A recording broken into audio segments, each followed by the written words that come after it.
So welcome to I Am, Therefore I Think. So today I just want to speak a little bit about how we think. Now, we all think differently. We all think completely differently. In fact, at the end of this full slide deck, I've worked out that in any time there are over 16,000 different modes that your brain can actually turn up as. 16,000 different combinations that you can turn up. So in a room, looking around left and right, up and down, there could be 16,000 different modes that your brains are thinking. No wonder we can't think together. No wonder we struggle to collaborate and co-create, because we are doing different things. So a simple question, if I had to ask you that if you had to plan a meal for 200 people next Saturday, all right, it needs to be a formal sit-down meal. It needs to be served by waiters. It's going to be a white tablecloth event, and we need to now start planning. That is the scenario. How you think about that immediately will then separate from where you are and where you're not. So looking at how this works, this is exactly how your brain works, because each person will think about that scenario completely differently. And what we've done is we've worked that out. And there's a wonderful saying, we think differently because it's designed that way, because it would be very boring if we all thought the same way. So there are 7 principal different thinking modes. And I've written a little assessment that you can go and do your thinking modes on that. I'm going to give that to you momentarily. So what are the different thinking modes?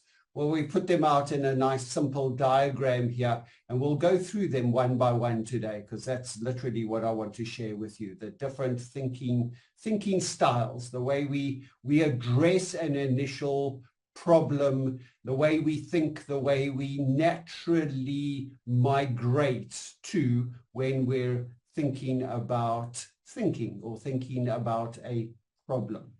So here is the QR code. It'll come up a bit later. If you miss it, you can scan that QR code and do the thinking style assessment, which will list your thinking styles from 1 to 7, which is your preferential one. If you're watching this on a video, you can pause now, do it, come back and assess later, or I'll bring that code up a bit later. So the first thinking style is what's called the logical and numerical. I put this first because it's kind of my favorite. That's where I sit. I'm a mathematical thinker. But it's interesting is that I fall into a number of categories, and that's purely because of the hard work that I'm doing for my brain. I'm exercising my brain. I'm making myself brain fit. I'm doing all sorts of really cool stuff, and we'll share some of that stuff as we go through the series. The first one is the logical and the numerical. These are people who come up with the answers, the decisions, looking at patterns, understanding the numeracy of life and how the world holds together in a mathematical algorithm that holds things. In fact, if you look at true maths, everything is maths, but not everybody sees the green numbers.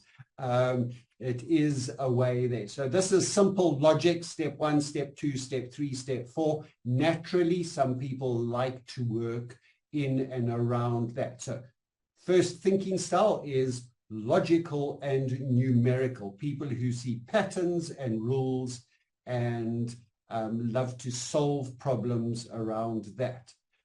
The next one is almost complete opposite, and these are the creatives. It doesn't mean that they're wrong. There is no right and wrong. It doesn't mean that if you lack something, you've got to go work at it. This is our natural ability to think.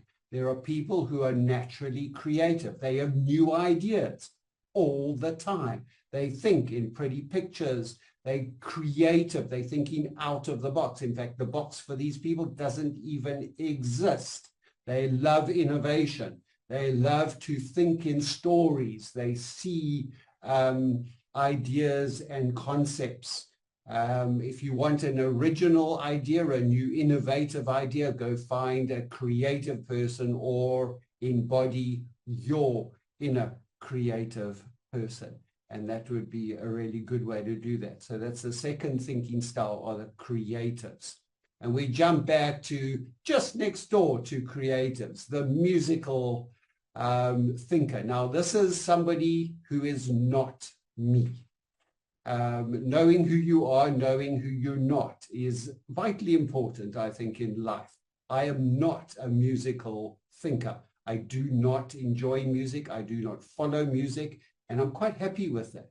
Doesn't mean I need to go to extra music lessons. It just means that I shouldn't be going to watch musicals on Broadway and trying to think with loud music in the background. So so musical thinkers, it's not just about the sound of music. It's how people think in rhythms and beats and steps. And there's a different logical connection in musical thinkers. And I enjoy working with people who are musical because they think so differently from my natural thinking ability of the logic and the math that we put ourselves together. And guess what? This plus this creates things that we could never do apart. And that's it's good to find other people who don't think like, because if we all thought the same, the life would be really, really boring. So natural musical thinkers think on melodies, rhymes, the timings, and the musical memory of notes and ideas. And if you've got a high musical quotient, then this is probably how you are thinking. Rhythm and pitch timing, not part of my stable of expertise. Visual thinking. Now, I'm quite visual. I like to draw. I'm a whiteboard freak, okay? Let's name it. I love drawing on whiteboards. I have whiteboards in my office. I have flip charts. I like to draw things out. I've got scrap paper here that I draw on. I've got a set of colored cookies here on my desk. And I like to draw visually because if I can represent what I'm thinking logically in an image, it makes more sense to me and it begins to get a life of its own.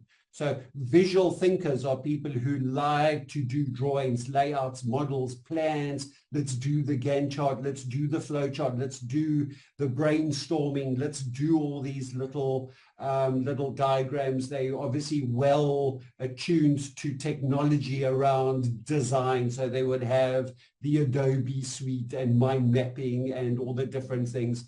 And they would constantly draw little post-it notes and move them around and to creating pictures and images. Make really good for kind of understanding how people work and where we're going, but visually be able to create that.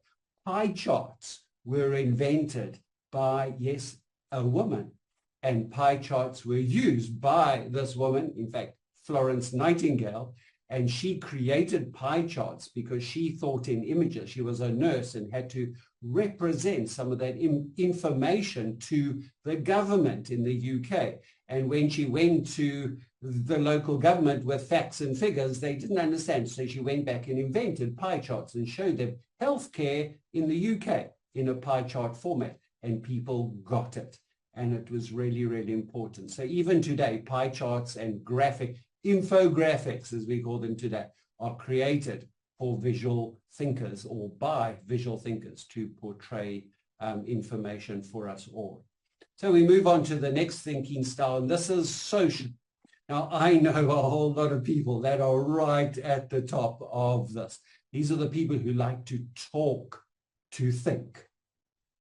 Talk to think and share ideas. So if you've got somebody in the room who likes this, let them talk.